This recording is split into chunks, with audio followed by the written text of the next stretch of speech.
السلام عليكم ورحمة الله وبركاته. ازيكم عاملين ايه؟ يا رب دايما تكونوا بخير وفي احسن حال. انا جاي دردش كده في موضوع الميراث. الاخ الكبير اللي واكل ورث اخته او واكل ورث اخواته الصغيرين سواء كان بقى صبيان او بنات، انت كده بتنام عادي؟ انا نفسي افهم الناس اللي بتاكل ورث اخواتها وبتظلم اخواتها وبتقهر اخواتها. انت لما اختك تبات مقهورة او اخوك يبات مقهور ومظلوم، انت بتنام عادي؟ يعني نفسي افهم ايه الايحاء اللي بيديلك ان انت اللي عملت مع ابوك وانت اللي باني وانت اللي شاري وانت اللي مجوز وانت اللي مخلي كل شيء.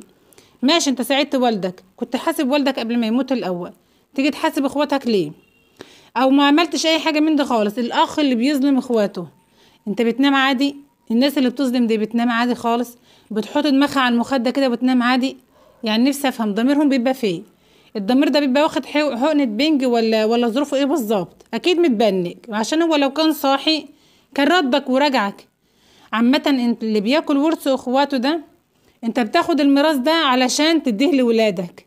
ولادك هيتمتعوا بيه وهيتغنوا يبقوا كويسين خالص، ما ممكن يفشلوا وممكن ما يفشلوش. ففي ناس بتظلم وسبحان الله ربنا ما بيأذيهمش في الدنيا، بس بيبقى العقوبة متأجلهم في الاخرة وبتبقى اسود. يا ريت حتى ان ربنا يعجل للانسان كده كل حاجه في الدنيا اهون له من ان هي تتحاشله في الاخر على فكره. فكونك ان انت ربنا يمهلك ده شيء مش حلو، يمهل ولا يهمل. فانت بتعمل لولادك وبتكبر لولادك تركتهم كويس اوي. هتيجي انت بقى تموت، مسيرك ميت، محدش مخلد، هتموت وتسيبه لولادك ويتمتعوا بيه ويهيصوا ويفرحوا ويعيشوا حياتهم والدنيا بسم الله ما شاء الله عايشين في البلاله.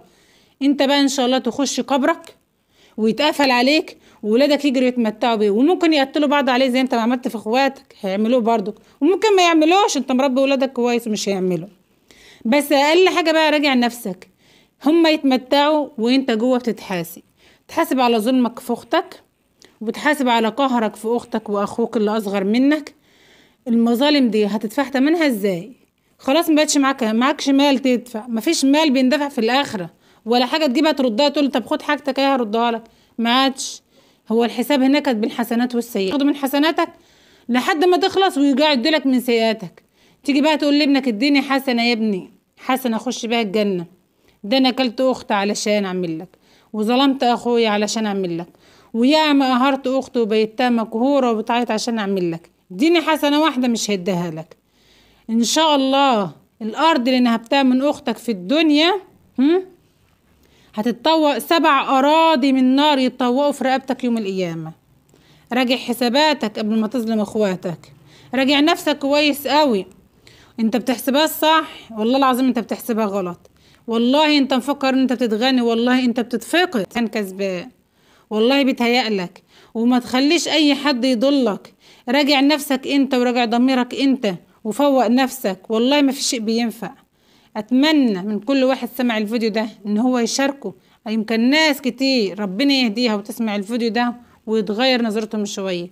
اتمنى تفعلوا زر الجرس وتشتركوا في قناتي عشان نحكي مع بعض كل يوم كده حاجات كويسة ونفضفض مع بعض شوية. والسلام عليكم.